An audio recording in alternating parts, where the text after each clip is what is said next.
Hi, I'm Alisha from adultspeechtherapy.co, and in today's video I'm going to be showing you a memory strategy called spaced retrieval. So spaced retrieval is an excellent memory strategy to use with patients primarily with mild to severe cognitive deficits.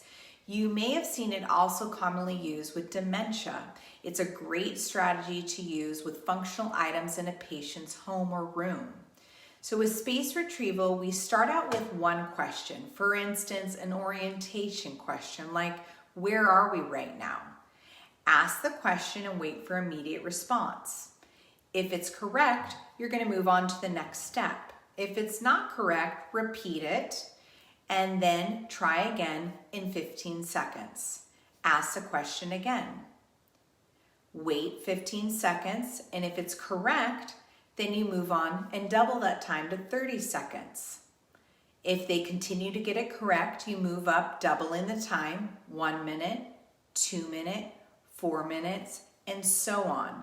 So you continue to increase those intervals with the correct answers. But say the patient is unable to correct themselves or get the correct answer, you will then go back to the interval prior. So 15 seconds, you will increase to 30 seconds. Where are we right now?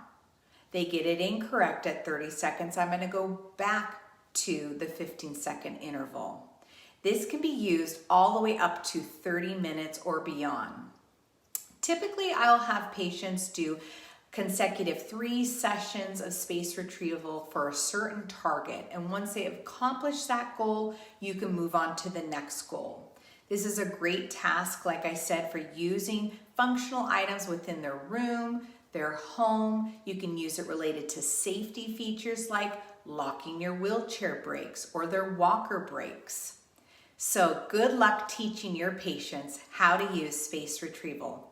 For everything else, including free PDFs, check out adultspeechtherapy.co.